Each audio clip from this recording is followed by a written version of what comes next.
Welcome back into the Homegrown Happy Hour podcast, folks. My special guests for this evening from the Mystery Meat Blues Band. Welcome on Adam Williamson and Robert Daniels. What's going on, boys? Oh, not much. Just living the dream. Yeah, there's not a whole lot going on nowadays, that's for sure. Yeah, mine is more like a nightmare, but at least I'm living. Yeah. Yeah, well, it's exciting to see y'all have some shows coming up, man. I see where y'all are going to be playing at the Jenny Wiley Amphitheater and the Brick House like the next day after that. So stuff is kind of getting back to normal, slowly but surely. Well, if you know anything about me or Robert, there's nothing normal about it. Yeah. We weren't normal to begin with. Yeah.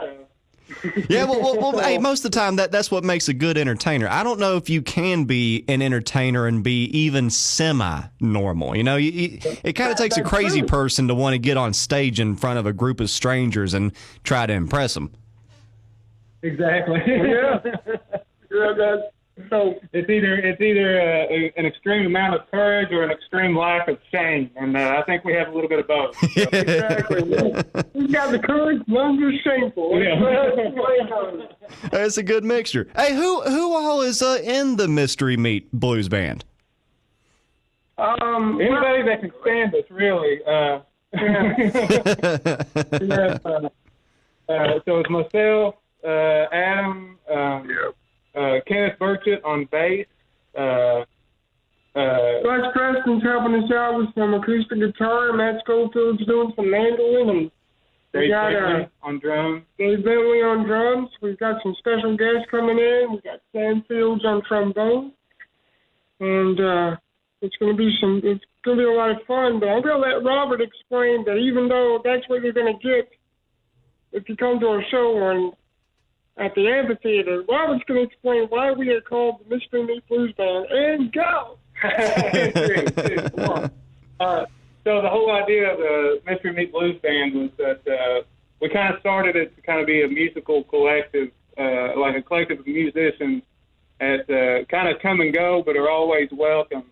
And so over the years, we've had a lot of people play a lot of gigs with us, or even just come and sit in and do one-offs with us, and that's kind of our specialty is working with a whole lot of different musicians, and it's the blues, so it's kind of a consistent format with most of the songs. So if you kind of speak that language, then you can get most anybody in it. But the reason we called it Mystery Meat, though, is because I don't know if you remember, like, school lunches very well. Oh, yeah. I say Mystery Meat still exists to this day in those things. Yeah. Oh, yeah. I remember when I was a kid, we would have it was like a hoagie, like I guess you could call it stromboli, but it was like a flat piece of meat that they would put on a bun, and it was just like a meat sandwich, and I mean, who knows what was in it. But then, oh, I loved it. It was delicious. But then the next day, you'd go and you'd see a very, very familiar-looking piece of meat with gravy on it, and they called it Salisbury steak. You know, hey, saving money. Hey, and it was delicious. So that's kind of the idea of the Mystery Meat Blues Band, is whether we're on a roll or whether we're covered in gravy, it should be something pretty tasty. Yeah. Oh, I get what you're saying, man. That's a cool analogy that you did with the name. Do y'all ever get like a wild hair, though, and play something other than blues? Oh, heck yeah. Probably more than we should, honestly. See, we play, depending on who's with us, we'll play everything from blues to showcase. Yeah. It really, the whole idea is we get up there and we're going to give you something you're not used to seeing. If anybody likes to dance, we do a few swing jazz and gypsy jazz kind of things, and we do some more rock and roll kind of stuff. And we do big band music. We do basically everything but country. Yeah. I have put my proverbial foot down. Yes. I have one rule in the band. When Robert and I started it, I said, the one rule, we're not doing country. I said, hell no. No, we're not doing country. But what made you not want to do country, though? Well, okay, let me clarify. We will do it when we're forced to. No. Or for the right amount of money, we'll play just about. Oh, yeah. Yeah, I was about to say, yeah. We'll do it. Yeah. Go ahead. No, I was just going to say our standards are probably not as high as you think. No.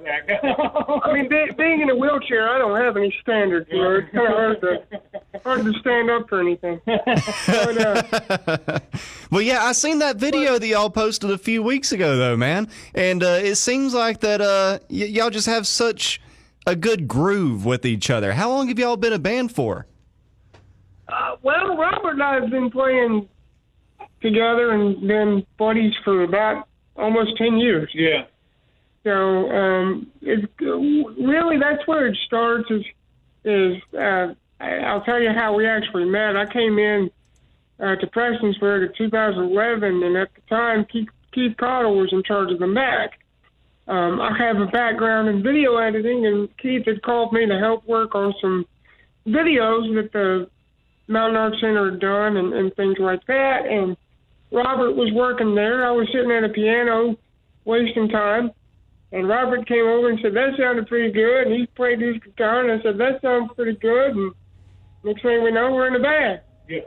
So, and then we just pulled people in that could stand us and thought we were cute. Right, yeah. The ones we could keep, we kept. And, you know, the ones that moved on, they still come in and sit in sometimes, too. So. Yeah. And I always talk about them behind their back every now and then. Right, yeah. But that's cool that y'all are doing it that way, though, where people can just come and go and play, because that's a lot of problems that a lot of bands have is, keeping the same band members or just whatever. So I'd say that makes it a whole lot easier for a band to do it the way you're doing it. Well, I tell you, not only is it easier because of just the way, especially now, the way things are now, but I got to say, Prestonsburg is probably it is the most prolific musical area in Eastern Kentucky. You've got so much talent in Prestonsburg and Eastern Kentucky. Per capita, it's pretty unreal how many musicians and really good musicians there are here. Yeah, so blues may not be the area's favorite genre, but we've got a gold mine when it comes to people that want to play. Yeah. And as far, blues as a genre is a pretty common language among musicians. Yeah. So a talented musician could come and sit in with us and do a whole set and really not have much trouble with it, And then you got us who are untalented, and we can do it pretty well, too. Right, yeah. Well, it's just, what's amazing, too, man, is just how many styles of music came from genres like the blues and jazz, Arguably, that's where most music genres today started, were those two genres right there. The three genres that I think of that came strictly from America were jazz, blues, and old folk country, like old bluegrassy type. Yeah. Really, the bluegrass came from Ireland and stuff when they started bringing over when the people came off the boats, they played what they had. They played the fiddles, the banjos, or, things like that. Yeah, but like you said, though, like jazz and blues, man, that's really just about as American as it gets when it comes to a genre of music. Absolutely. It's simple. It relates to everybody. There's not one person in the world that can listen to a blues song and go, you know what, I don't get it, because it speaks to everybody. And the thing about blues is that it's got a certain amount of mythology to it, and a certain amount of mystery to it. There's a lot of myths and legends and things that keep it almost ethereal, and it's just cool to play, Yeah, well, that's what I love about blues too. Is music can be such an impactful thing on people. It can touch a lot of emotions, plug a lot of heartstrings and everything. And nowadays, music, it seems like they're just trying to make hits. They don't really care about touching people's emotion or a song actually meaning something to somebody, just as long as it makes them dance or it has a good beat. But blues, especially, that will really strike some nerves with people. Absolutely. It's a product of its origin and a product of its time. I mean, all the great blues players a lot of them were African American, and they were coming up in the 30s, and they were coming up in times that were hard not only for them but hard as a country. And when you've got all that kind of stuff going on, it just kind of adds weight to what you're singing and what you're doing. And so that's one of the reasons that look at the 60s and stuff, and the music of the 60s and 70s, those songs that we love are products of their time. You couldn't have a Bob Dylan today. You couldn't have a. I know, and those hard times make for some good music. So, who knows? There's probably another kind of musical renaissance on the horizon. I really think there is. Yeah, man, I was really hopeful for that because, of course, times are extremely difficult for a lot of people and there's a lot of negative energy out there. But like you said, beauty comes from negativity. And if it wasn't for the whole civil rights movement and the Vietnam War and all that going back on in the 60s, who knows if you would have even had a Bob Dylan or the Monkees or the Beatles, Jimi Hendrix. Like, if it wasn't for those hard times, we might not even have had those amazing musicians. Yeah, exactly. So, but unfortunately, people have to settle for us, right? Yeah. But have y'all ever seen that one movie, Walk Hard, with Dewey Cox? Yeah. I don't understand the title.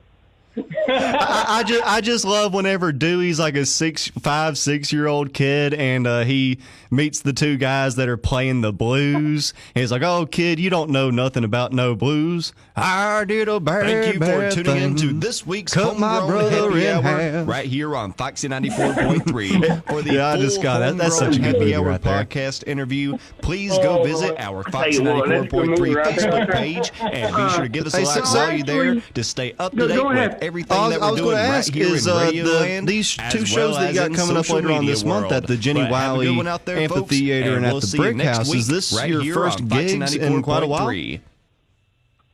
First official ones, yeah. Yeah. And actually, we want to shout out to Joe Campbell at the Mountain Arts Center for working with us so hard and sticking with us, because originally we were going to do this show back in March, and then COVID decided to show up, but Joe stuck with us. And Literally, the shutdown happened Yeah. like the week before we were supposed to have a show across town at the Gearhart Auditorium. And I'm sitting there going, I never would have thought that I would be playing. This is our first headliner. We've never really had our own. The first time our name's been on a ticket. Yeah. We're freaking excited about it. Oh, yeah, that is cool, man. If the show goes terrible, great. We got our name on the ticket. Yeah, we got the ticket. We got the proof. We did it. It sucked, but we did it. Yes. So are you like, how long has it been since you have been on stage? It's been about 5 months. Yeah, March. Whoa, that's pretty crazy right there. Yeah, man. See, I do comedy and stuff, and man, I have been on stage in like 7-8 months. It's been a long time. Are you nervous? Anything? What I'm mostly nervous about is practicing has been an ordeal because of the social distancing and me having what I have and all that kind of stuff. We have been doing practices almost what Robert and I will do. We will meet, we will record a song, we'll do a video of a song and put it out there for the group. And it's all on the group to go out there and watch it and practice it and stuff. But we have not practiced as a collective entire group at all. Yeah. Because We're kind of, if you're in high school band at all, we're kind of, it's the same idea as doing sectional. yeah. But Yeah. it's like that's all we've done is sectionals up to this point. We haven't had the entire group together to play. Wow. Yeah. Are you going to get a chance to do that before the show? We're trying to on Friday. We're going to try to do it outside. Yeah, if the weather holds out, we'll all kind of space out on the carport here, and yeah, so you get a free concert if you drive by the area. Yeah, that's pretty cool right there. Whether you want it or not.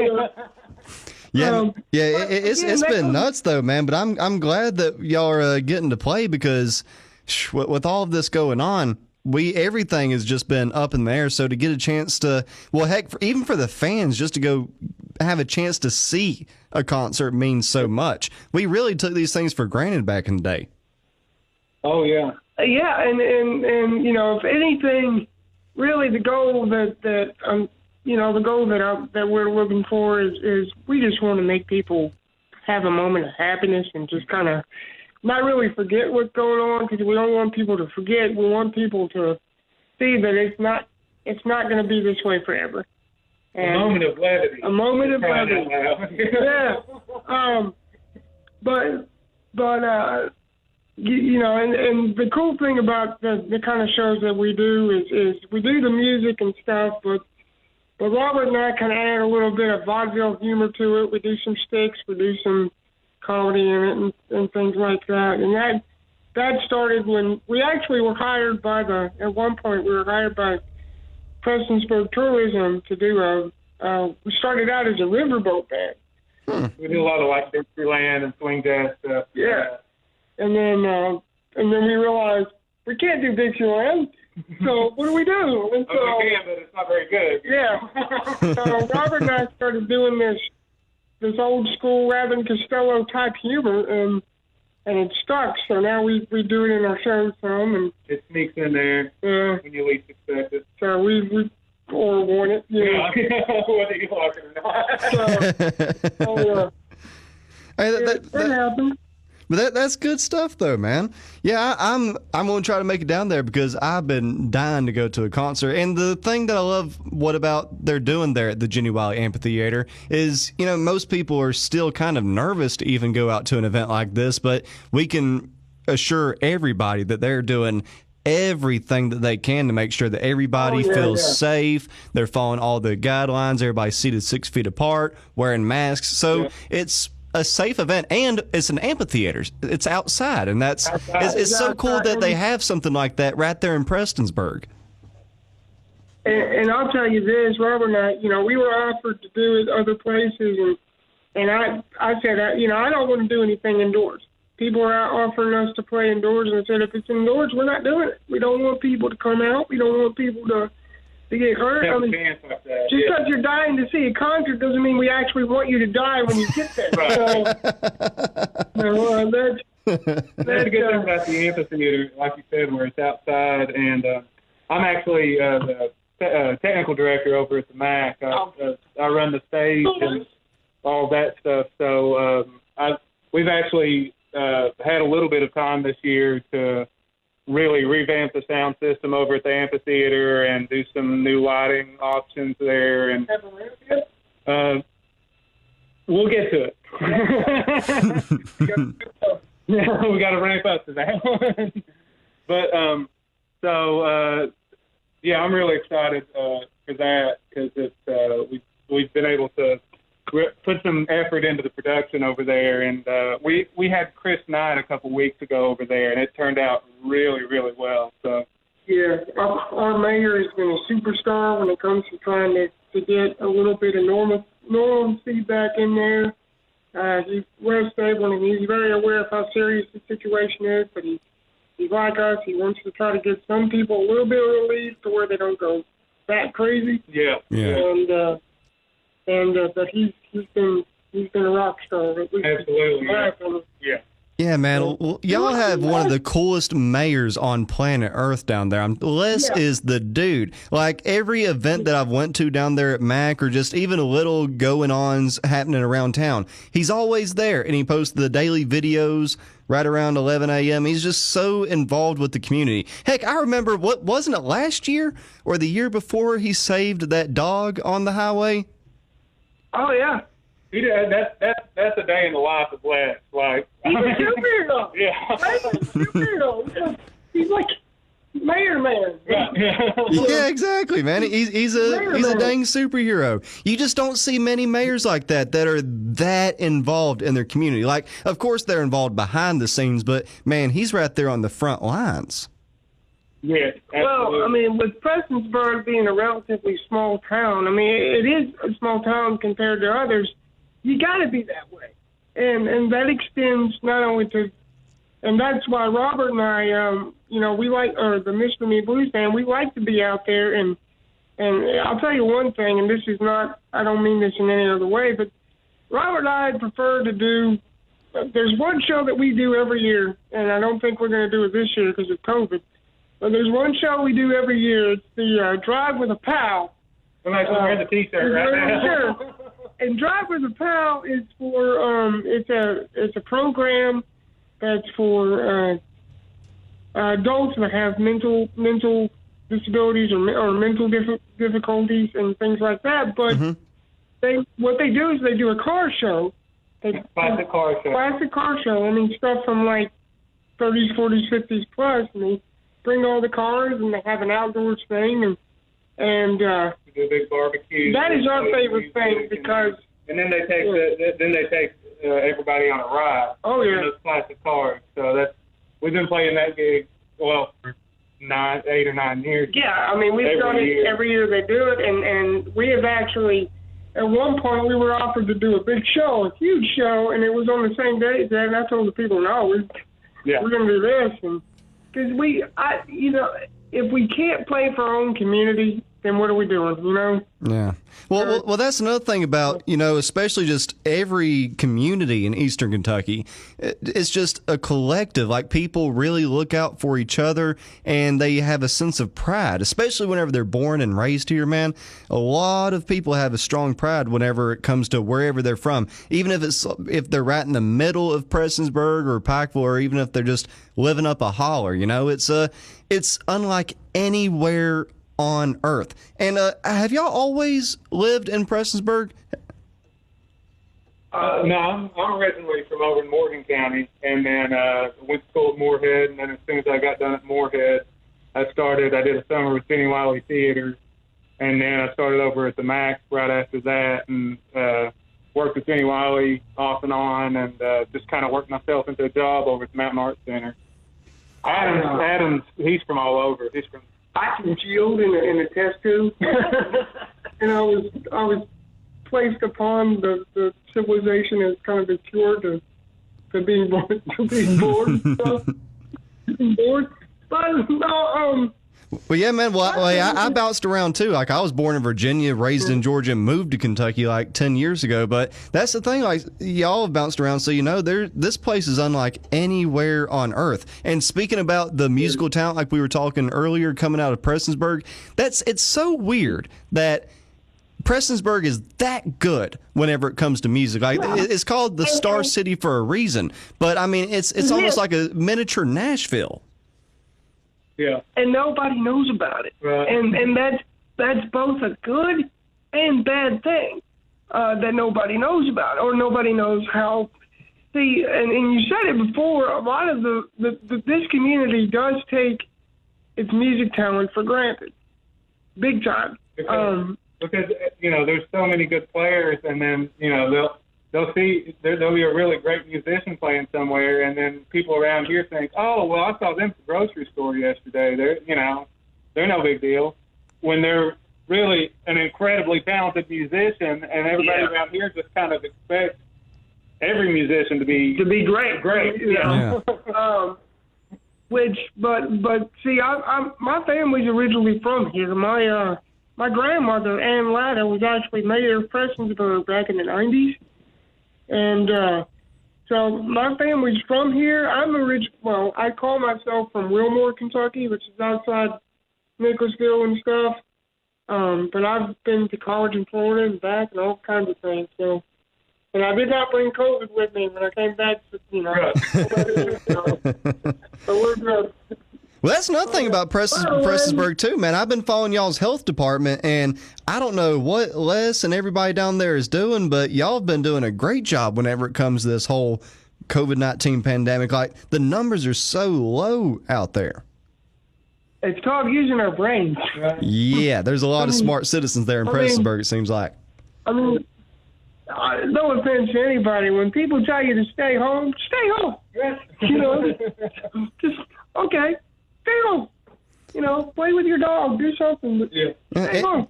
And y'all's town too is just growing more and more. Like the new walking track that they're building there in town is supposed to be like 8 miles long or something crazy. Like that's so cool, man. It's just even with the world and a global pandemic, like Prestonsburg is still going strong with stuff and still re-innovating itself. It hasn't slowed down at all. It's such a cool place, man. Yeah, and that's kind of to that point. Whenever the pandemic first hit, it's like the restaurants here, they all like immediately shifted. And I'm getting off topic of music here, but it's pretty cool to see that like not really any restaurants in Prestonsburg have closed their doors since March, because like whenever they had to go to curbside or whatever they had to do, they went with it. They just took the ball and ran with it, and I think that's kind of a testament to how people here are ready to adapt and overcome. Yeah. I mean, the big thing to take away is if you change a little now, it's going to make the big change quicker. The more we do now, the faster we're going to get back to where we want to be or where we were. Right. So the more you hold out and say, well, I don't want to do this or I don't want to do that, you're just making it last longer, you know? Mm-hmm. Yeah, man. Well, that's something that a lot of people don't seem to really understand. But, yeah, Prestonsburg has just been doing an incredible job. And it's just, like I said, one of the coolest places on earth. I mean, the Mountain Arts Center, one of the best places to see a show. I've been to tons of concerts all over the state in different venues. But there's just something about the MAC. Not a bad seat in the house. The acoustics in there are so unreal, and you got all of that. Then you got the amphitheater, which I haven't been to yet, but y'all's show will be my first. And it's so cool to have an amphitheater right here in Eastern Kentucky, which is such a cool thing. Then Jenny Wiley State Resort Park, and you mentioned the restaurants. Y'all have some of the best restaurants on earth. A big shout out to the Brick House and Billy Ray's. I mean, there's not a bad place to eat down there. Yeah. Good God, we're going to be your first show? Well, yeah, at the amphitheater. Yeah. Y'all are going to be my first. I was going to try my best to go to the Chris Knight show, but I had to work that evening, and it just didn't work out. So, first show at the amphitheater. I've only been to one. I've only went to one amphitheater, and that was the one up there in Cincinnati, Riverbend. Yeah. I went mine black there. Yeah. I saw Dave Matthews there 3 times. Yeah, Hey, I went and seen Dave Matthews there. When did you go see Dave Matthews? Oh, heck, it's been years ago. Okay, well, I went like 2 years ago. He was my first show at a amphitheater. Yeah. I went to a Dave Matthews concert, and when I left, I couldn't remember how I got there. Well, that's how a Dave Matthews show is supposed to go. And I was really hungry when I left. I didn't know why. The first concert I ever went to was at Riverbend. I actually saw Bruce Sadler up there. What? Yeah. Oh, man, I bet that was awesome. Yeah, it was part of the Horde Festival they did back then. And, I mean, it was all day long. I actually saw, and I'm kind of showing my age here, this was back in like 99. And I saw a real young Ben Harper that day. And he was just doing a 3-piece. It was him doing slide stuff and then bass player and drummer. And I'll never forget that because, like, he was a nobody then, but he was awesome. Anyway, that's so cool, man. Ain't that crazy how you have to say you're showing your age even when you're talking about the 90s? Yeah. I mean, as long as we're talking about great concerts, I gotta tell you, I went to college college at the University of Central Florida. Don't hold that against me. But go Knights. Anyway, the best concert, one of the best concerts I saw. Actually, the best concert I saw was John Prine. I saw John Prine twice, and he was. Oh, I'm jealous, man. God, I'm jealous. But God bless him. He was one of the greatest musicians ever. But one of the greatest shows that I saw for me was B.B. King and Buddy Guy back to back. And a little tidbit is what made it special was Buddy Guy came on first. He came down and he does this thing where he does he plays throughout the crowd. He's got a mobile speaker or whatever, and he does all that. He came over to me and saw I had a harmonica around me, and I played for him, and he liked it. So I got to play for Buddy Guy. Dude, where did you get to do this at? Where'd you see B.B. King and Buddy Guy at? Central Florida. It was at their. I was going to the University of Central Florida, and they played at their stadium. Man, well, both of those guys are absolute legends, but I've always been a B.B. King fan. I got to go to his bar there in Memphis, and yeah, man. Yeah, this was years ago. I never got to see B.B. King live, but it meant so much to be able to go to that bar. The bar that I went to, it was like the first club that he ever played. And whenever he got big, he went back and bought it and made it his own club. And it's a really cool story behind how he got there. I've been there, and another great show. It's not really a musical concert, but another great show I saw at Central Florida. I saw Robin Williams. I saw him. I got to see him do his thing, and I tell you what, I was 6 rows back from him, and the man was extraterrestrial as far as how great he was. Well, Robin, he actually talked to me. It's funny. Yeah, well, Robin Williams, he's a great actor, but a lot of people don't know him for his stand-up. And, man, he was a machine whenever he was on stage. I mean, it was Robin. He was just like he was in the movies, but he was a lot more dirty. That's for sure. Well, nobody will ever be Robin Williams. Yeah. Nobody will. They can act like him, but they will never be someone that is he was. You can't even define what he was. He was just Robin. Yeah, there's never going to be another. Do you remember his the golf bit that he had? Yes. That was, oh my God. Whenever I was a kid, one of my cousins showed that to me. I should not have been watching that whenever I was that young, but I remember just rolling on the floor laughing. That's still one of my favorite comedy bits to this day was Robin Williams talking about golf. That's what cousins and siblings are good for, is so you shouldn't be watching yet, you know? I used to do, it's going to sound funny because it is a joke, but I used to do stand-up comedy myself, and when I was doing it out in college, my agent lady was trying to pitch me to people, and she said, well, he's a mix of 3 people. He's a mix of Groucho Marx, Rodney Dangerfield, and Robin Williams.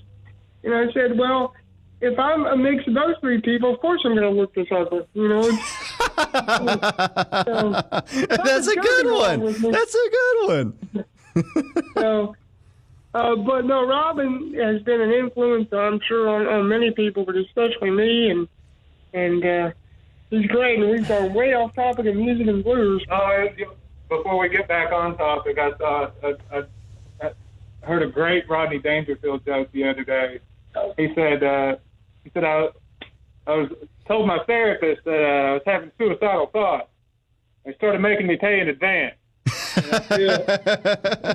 Hey, we can ramble, boys. We don't have to stay on topic of anything. One of my favorite Rodney Dangerfield jokes of all time. Well, there's 2 of them. My daughter's been picked up so many times she's starting to grow handles.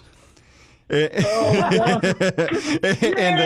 I love that joke. And my all-time favorite, this girl told me to come over because she said there was nobody home. I went over. There was nobody home. My favorite is, I'm getting old and things are falling apart. I picked up my suitcase. The handle fell off. Opened my car door. The handle fell off. I was afraid to go to the bathroom.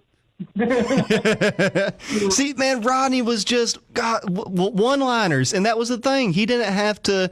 It wasn't no long, drawn-out joke or anything. It was just punchline after punchline after punchline, and he had you rolling on the floor laughing. There's no one that could have done. There's no one today that can do late night like Rodney Dangerfield did. Yeah.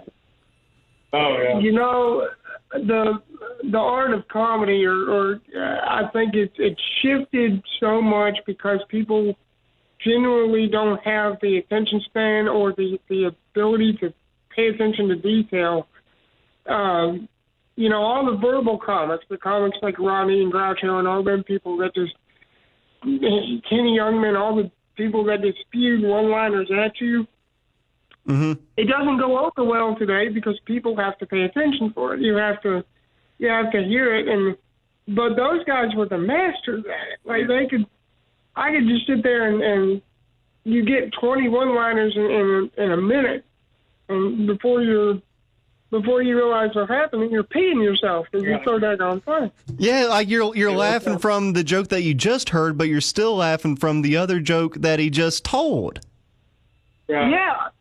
I love going back and watching old Rodney Dangerfield sets on Carson. Oh gosh, yeah. Because I mean, gosh, he would come out and do like 6 or 7 minutes and just absolutely kill it, and then go like sit on the couch like, well, like he didn't do anything. Like he was just he's just absolutely just killed this audience, and then like he goes and sits on the couch like, well, that's it.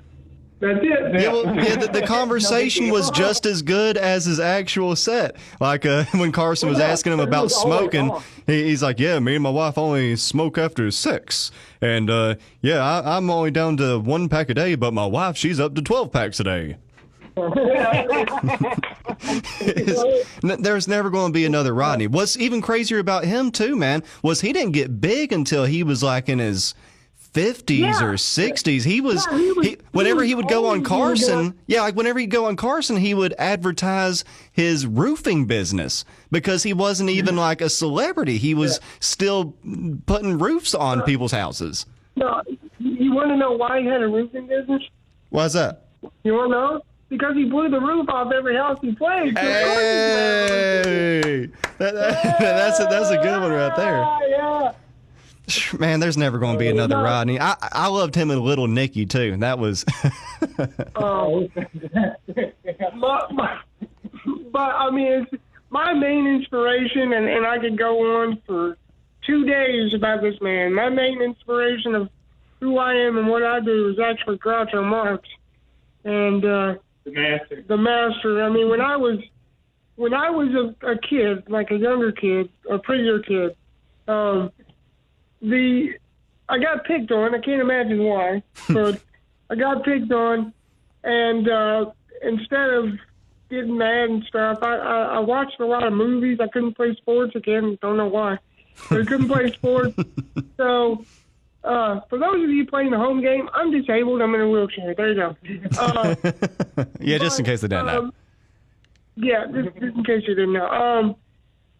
But Groucho was the guy that taught me if you're quick-witted and you can make them laugh, they won't hurt you. And so I started doing one-liners. I started making fun of people. I started taking what they were saying to me, turning it around and making fun of myself and coming back, even to adults. I would come back with quick one-liners and quick insults that they had to think about for a second. And I used a lot of Irish diplomacy where you could tell someone to go to hell to where they look forward to the trip, and it's stuff like that, But Groucho has been a man that I have tried to emulate on several occasions, and he's the one. Mm-hmm. Yeah, another guy that was good at that too was Don Rickles. Man, that's another one that was good with the little one-liners, and especially like the sarcastic one-liners. Oh, Don Rickles was the man. Oh, yeah. Well, no wonder he was the master roaster for years. He would roast people at those Flyer Club things like nothing. Dude, he roasted Reagan, Ronald Reagan. Yeah, he Reagan. him well. Yeah, that was a killer set. Yeah, it was. I mean, just who has the guts to roast the president, like Ronald Reagan of all people? That president. And you know, even if someone tried to do that today, I mean, and just off the top of my head, because he's like a English version of Don Rickles, but God, who's the guy that hosted the Golden Globes and made Ricky Gervais. Yeah, he likes to try to do that, but the thing is you know, if people tried to do so, like if people tried to roast someone big and bad now, they'd have to go through all their PR and they'd have to get every joke approved and all this kind of stuff, and it's just no one has the guts anymore just to be. And back then, you could put a task like roast the president in the hands of someone like Don Rickles, and you knew you were going to get something good. And you know what I mean? Yeah, exactly. Not everybody can give you that kind of guarantee, you know? Yeah, and Don Rickles, you know, like people respected that man too. It probably had a lot to him. It probably had a lot to do with him being involved as deep as he was with the mafia. But yeah, people just respected him. You know, like everybody loved Don Rickles. He could say one of the meanest things ever to you, and you loved it. You laughed. Oh yeah, it was hilarious. Yeah, Don was amazing, but. Yeah, but just like entertainment in general, man, like it's really needed right now, and it's just so difficult with everything being shut down. So that's why I'm glad that Jenny Wiley found this way around everything going on to where they can still bring entertainment to people, like just comedy, music, everything. People need it right now. Everybody's stuck at their house, and they need to escape. You know, we need entertainment. But you're gonna have to set up for us. So we can be entertaining, but we'll probably go to jail for it later. Especially nowadays.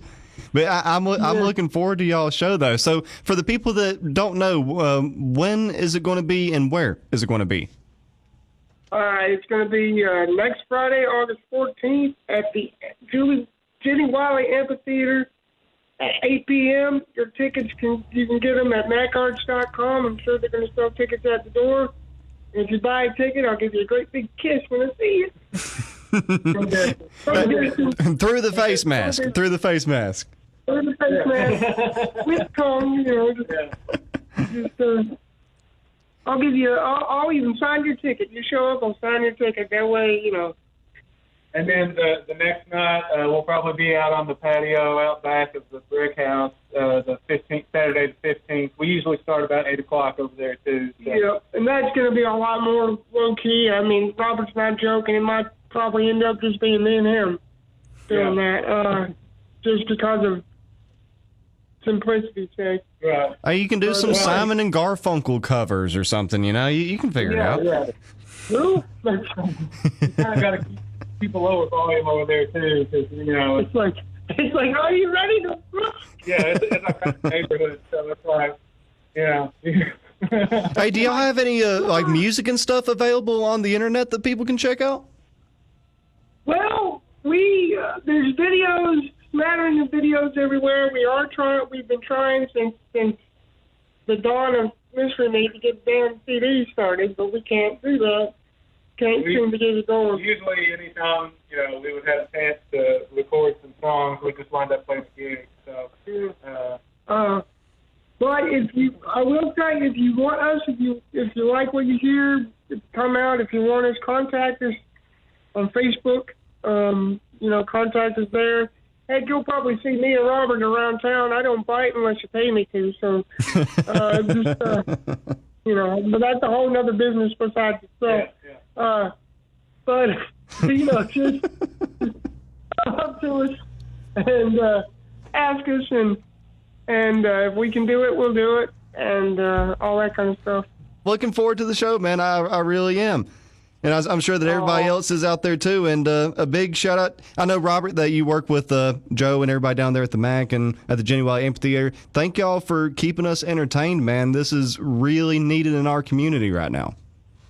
Absolutely, my pleasure. Oh yeah, it's gonna be fun, and thank you for talking to us, and putting up with us, and all that kind of thing. Hey, boy, hey, thank y'all for putting up with me. Usually, I'm the one saying that to people. Well, we'll try to at some point. We'll try to get down in your studio. You know, the social distance thing was the main issue this time around. Yeah. Hey, it's all good, man. It's the new normal. But, you know, the rain doesn't last forever, and sooner or later, we're going to get that rainbow. I'm very optimistic about the future. Absolutely. Oh, yes. Yes. Well, Adam, Robert, thank y'all again, boys, and y'all have a good day, and we will see y'all on August 14th at the Jenny Wiley Amphitheater. Yes, sir. Talk to you soon. See you, boys.